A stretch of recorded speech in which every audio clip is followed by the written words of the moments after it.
Hello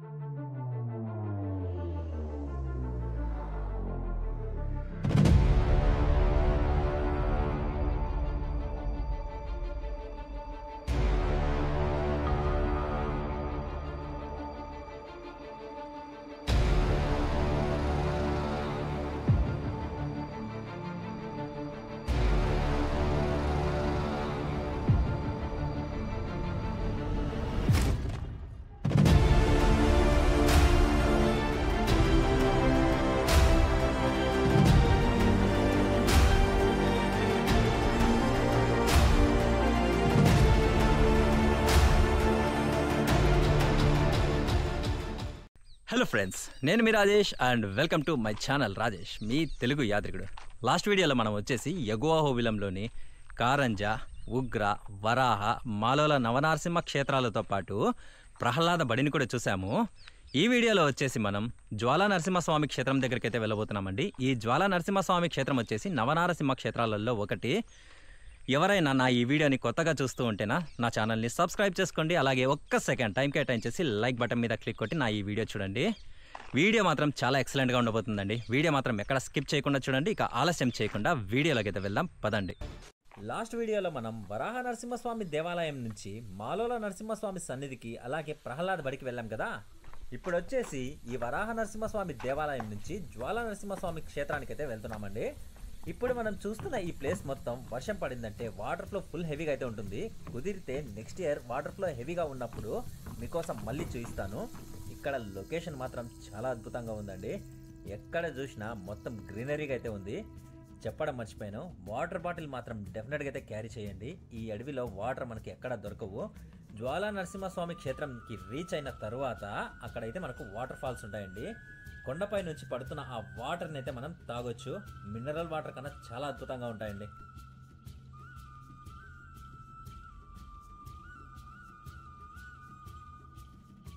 ఇక్కడ మనకు name board అయితే ఉంటుంది, జ్వాలా నరసింహస్వామి సన్నిధి అని. ఇక్కడ నుంచి మన అసలైన ట్రెక్కింగ్ అయితే స్టార్ట్ అవుతుంది. ఇప్పుడు మనం వెళ్తున్న ఈ జ్వాలా నరసింహస్వామి క్షేత్రం వచ్చేసి నవనరసింహ క్షేత్రాలలో ఒకటి. మ్యాప్ ప్రకారంగా చూసుకున్నట్లయితే మొదటి స్థానంలో ఉందండి. వరాహ నరసింహస్వామి దేవాలయం నుంచి నియర్లీ 5 కిలోమీటర్స్ అయితే మనం ట్రెక్కింగ్ చేయాల్సి ఉంటుంది. ఈ ట్రెక్కింగ్ మాత్రం చాలా అద్భుతంగా ఉంటుంది. వీడియో మాత్రం ఎక్కడ స్కిప్ చేయకుండా చూడండి.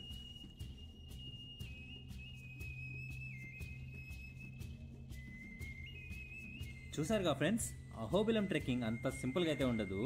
ఈ ట్రెక్కింగ్ ఎంత కష్టమైనా వీకెండ్స్లో మాత్రం భక్తులు తండోపతండాలుగా అయితే వస్తారు. నడవలేని వాళ్ళు డోలీలోనైతే మాట్లాడుకుని వస్తారండి. మ్యాక్సిమం ఈ ట్రెక్కింగ్ని ఎర్లీ మార్నింగ్ స్టార్ట్ చేయడానికి ట్రై చేయండి. నేను వచ్చిన టైం వచ్చేసి మధ్యాహ్నం 3 అయితే అవుతుంది.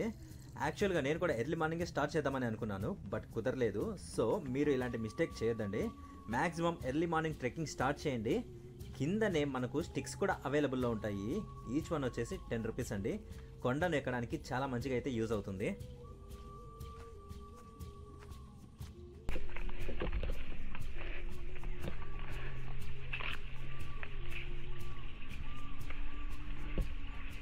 మొత్తం వాటర్.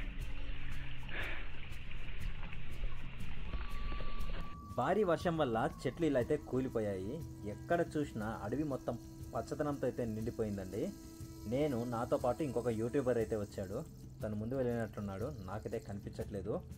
వాటర్ బాటిల్ ఏమో తన దగ్గర ఉందండి, నాకేమో చాలా దాహంగా ఉంది. మొత్తానికి సిచ్యువేషన్ మరీ దారుణంగా ఉందండి. ఎక్కడ చూసినా కొండలు, గుట్టలు. ఏ ఒక్క మనిషి అన్నా కనపడతాడేమో చూద్దామని చెప్పేసి చూస్తూ ఉంటే ఏ ఒక్కరు కనిపించట్లేదు. వెనకాల చూసారా, మొత్తం కొండలు, గుట్టలు. ఇవన్నీ దాటేసుకొని పోతే కానీ జ్వాలా నరసింహస్వామి టెంపుల్ దగ్గరికి చేరుకోలేము.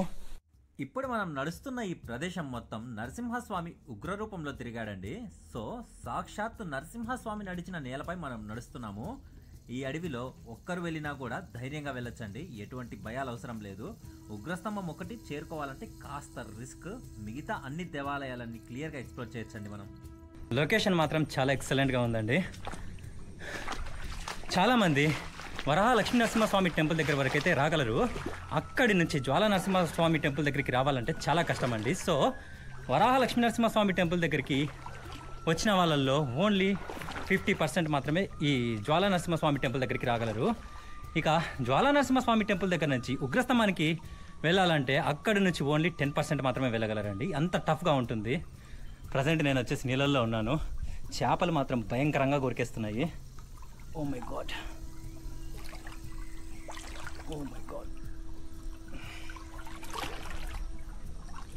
మోకాళ్ళ లోతు అయితే వచ్చేసాయి వాటర్.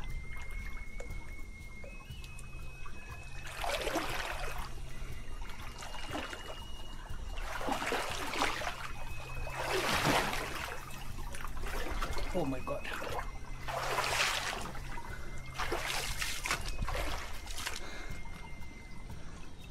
ఎక్సలెంట్గా ఉందండి. ఆ వాటర్ దాటుకొని కాస్త ముందుకు రాగానే ఒక పెద్ద ఎండ్రకాయ అయితే కనిపించిందండి రాళ్ళ మధ్యన. ఫస్ట్ టైం నేను ఇంత క్లోజ్గా అయితే చూడటం. లాస్ట్ టైం నేను అహోబిలం వచ్చినప్పుడు అడవి మొత్తం ఇంత దట్టంగా అయితే లేదు. రైనీ సీజన్ స్టార్ట్ అవడంతో అడవి మొత్తం ఇప్పుడు భయంకరంగా అయితే పెరిగిపోయిందండి. మీరు అహోబిలానికి కొత్తగా వచ్చినట్లయితే గైడ్ని మాట్లాడుకోవడం మంచిది. మీకు ఆ గైడ్ వచ్చేసి అన్ని దేవాలయాలను చూపిస్తూ ఆ దేవాలయాల యొక్క చరిత్రను చాలా క్లియర్గా ఎక్స్ప్లెయిన్ చేస్తారు. గైడ్స్ మనకి టెంపుల్ స్టార్టింగ్లోనే ఉంటారండి. నాకు తెలిసి 1000 to 1500 వరకు అయితే కలెక్ట్ చేస్తారు. సేఫ్టీగా మిమ్మల్ని ఎక్కడ నుంచి తీసుకెళ్లారో అక్కడ భద్రంగా వదిలేస్తారండి. ఇక మన ట్రెక్కింగ్ ఆల్మోస్ట్ సగం అయితే కంప్లీట్ అయిపోయింది. నాకు తెలిసి నేను జ్వాలా నరసింహస్వామి సన్నిధికి వెళ్ళే లోపల దేవాలయాలను అయితే క్లోజ్ చేస్తుంటారు. ఇప్పటికే టైం వచ్చేసి 4:30 అయితే అవుతుందండి.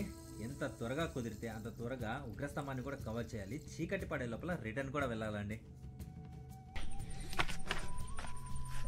ఓ మై గాడ్, చాలా టఫ్గా ఉంది. ఎక్కడో దూరంగా మనుషులైతే మాట్లాడుకుంటూ వస్తున్నారు.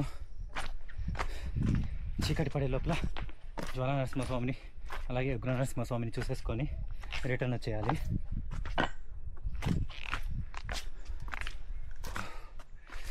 తిక్క తిక్క వ్యవహారాలు చేసుకుంటూ పోతే చీకటి పడిపోతుంది. ఓ, నేను వచ్చిన దారి కరెక్టే. ఎందుకంటే ఇలాంటి గుర్తులు అక్కడక్కడ వేసి పెట్టి ఉంటారు. వీటిని ఫాలో అవుతూ వెళ్ళిపోవడమే. చాలా బాగుందండి లొకేషన్ మాత్రము.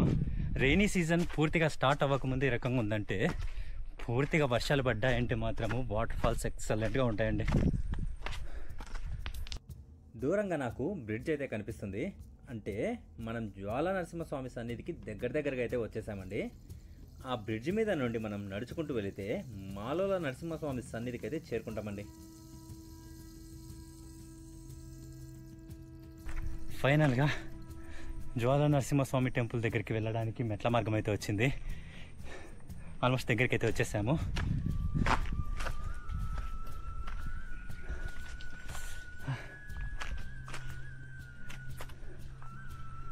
మార్గం మధ్యలో ఇలా కూర్చోవడానికి న్యాచురల్గా ఏర్పడిన ఉయ్యాలండి. చాలా బాగుంటుంది. ఆయాసం వచ్చేస్తూ ఉంది. ఇక్కడ నుంచి మొత్తం మెట్ల మార్గం అయితే ఉంటుందండి. ఇంత దూరం కొండలు గుట్టలు దాటుకొని వస్తే మనకు అలసటైతే అనిపించలేదు. కానీ ఈ స్టెప్స్ ఎక్కితే ఉంటుందండి. నరసింహస్వామి మనకు ఇక్కడే కనిపిస్తాడు. నియర్లీ 500 స్టెప్స్ ఎబో అయితే ఉంటాయండి. ఈ 500 స్టెప్స్ ఎక్కే లోపల కాళ్ళు వణికిపోతాయి. బట్ పైకి వెళ్ళిన తర్వాత అక్కడున్న అద్భుతమైన లొకేషన్స్ నీ అలసట మొత్తం మర్చిపోయేలా చేస్తుందండి. ఇక ఈ జ్వాలా నరసింహస్వామి క్షేత్రం గురించి మనం మాట్లాడుకున్నట్లయితే, ఈ జ్వాలా నరసింహస్వామి క్షేత్రం దగ్గర నరసింహస్వామి తన భక్తుడైనటువంటి ప్రహ్లాదుడిని తన తండ్రి అయినటువంటి రాక్షస హిరణ్యకశ్యపుడి నుండి కాపాడటానికి ఉగ్రస్తంభాన్ని బద్దలగొట్టుకొని హిరణ్యకశ్యపుడిని ఈడ్చుకుంటూ వచ్చి, ఇప్పుడు మనం వచ్చిన జ్వాలా నరసింహస్వామి క్షేత్రం దగ్గర నరసింహస్వామి హిరణ్యకశ్యపుడిని తన తొడపై ఉంచి తన గోర్లతో చీల్చి చంపాడండి. అంటే హిరణ్యకశ్యపుడు బ్రహ్మదేవుడి దగ్గర నుంచి అయితే వరాన్ని పొందుతాడు. ఏ జంతువుతో కానీ మనిషితో కానీ పగలు కానీ రాత్రి కానీ ప్రాణం ఉన్న వాటితో కానీ ప్రాణం లేని వాటితో కానీ ఇంటి బయట కానీ ఇంటి లోపల కానీ నాకు మరణం ఉండకూడదని. అందువల్ల నారాయణుడు నరసింహస్వామి అవతారం అయితే ఎత్తుతాడు. నరసింహస్వామి సగం సింహం సగం మనిషి. అలాగే హిరణ్యకశ్యపుడిని పగలు కాకుండా రాత్రి వేళ కాకుండా సాయంకాలాన, అలాగే ఇంటి లోపల కాకుండా ఇంటి బయట కాకుండా ఇంటి గడపమాన మీద కూర్చొని ప్రాణమున్నా లేనటువంటి తన పదునైన గోర్లతో హిరణ్యకశ్యపుడిని సంహరిస్తాడండి. అలా సంహరించిన తర్వాత తన గోర్లకు అంటిన రక్తాన్ని ఇక్కడ ఉన్న గుండంలో అయితే కడుగుతాడు. ఆ గుండాన్ని రక్తగుండం అని పిలుస్తారండి. ఇప్పటికీ ఆ గుండంలోని నీరు ఎర్రగా ఉంటుంది. మీకు ఆ గుండాన్ని కూడా చూపిస్తానండి. స్ట్రైట్గా వెళ్తే జ్వాల నరసింహస్వామి సన్నిధి అయితే వస్తుంది. ఇక ఈ రూట్లో వెళ్తే ఉగ్రస్తంభం అయితే వస్తుందండి. ముందుగా జ్వాల నరసింహస్వామి టెంపుల్కి అయితే వెళ్దాం పదండి. అందరినీ వాళ్ళు చేసుకుంటూ పోతుంటారు.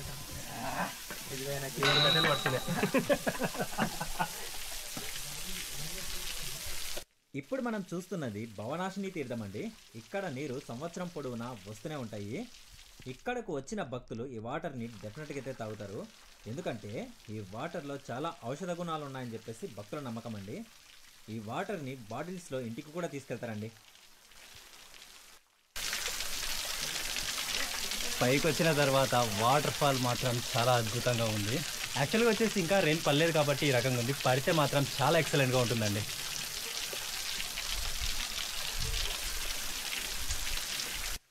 ఈ జ్వాల నరసింహస్వామి క్షేత్రానికి చేరుకోవడం సింపులేనండి. ఇక్కడ నుండి ఉగ్రస్తంభం చేరుకోవడం చాలా కష్టం. నెక్స్ట్ వీడియోలో ఉగ్రస్తంభాన్ని కూడా చూపిస్తాను, అలాగే పావన నరసింహస్వామి క్షేత్రాన్ని కూడా చూపిస్తాను. మీ అందరి సపోర్ట్ ఉంటే చాలండి. నాకు ఇలాంటి అద్భుతమైన వీడియోలు నేను తీస్తూనే ఉంటాను. ఒక్క సెకండ్ టైం కేటాయించేసి లైక్ కొట్టండి, సబ్స్క్రైబ్ చేసుకోండి, అలాగే నా వీడియోని షేర్ చేయండి చాలు. ఇక్కడ మనం గమనించినట్లయితే భక్తులు పెద్ద పెద్ద క్యాన్స్తో వాటర్ని అయితే ఇంటికి తీసుకెళ్తున్నారండి. నియర్లీ ఒక 20 లీటర్స్ అయితే ఉంటాయండి ఈ క్యాన్స్ మొత్తం.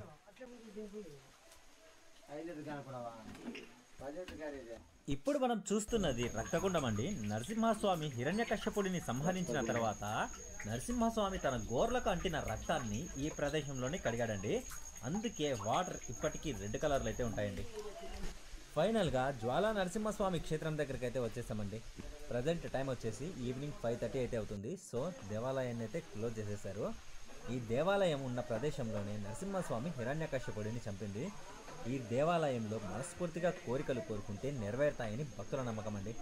ఈ దేవాలయంలో నరసింహస్వామి మనకు హిరణ్యకశ్యపుడిని తన తొడపై ఉంచి తన గోర్లతో హిరణ్యకశ్యపుడిని వధిస్తున్నట్టుగా మనకు దర్శనమిస్తాడండి. ఇంతటితో జ్వాల నరసింహస్వామి క్షేత్రాన్ని పూర్తిగా ఎక్స్ప్లోర్ చేసేసాం. Thanks for watching. I hope నా ఈ వీడియో మీకు నచ్చిందనే నేను అనుకుంటున్నాను. నచ్చినట్లయితే don't forget to like, share, subscribe. సరికొత్త వీడియోతో మళ్ళీ కలుద్దాం. Until then bye by.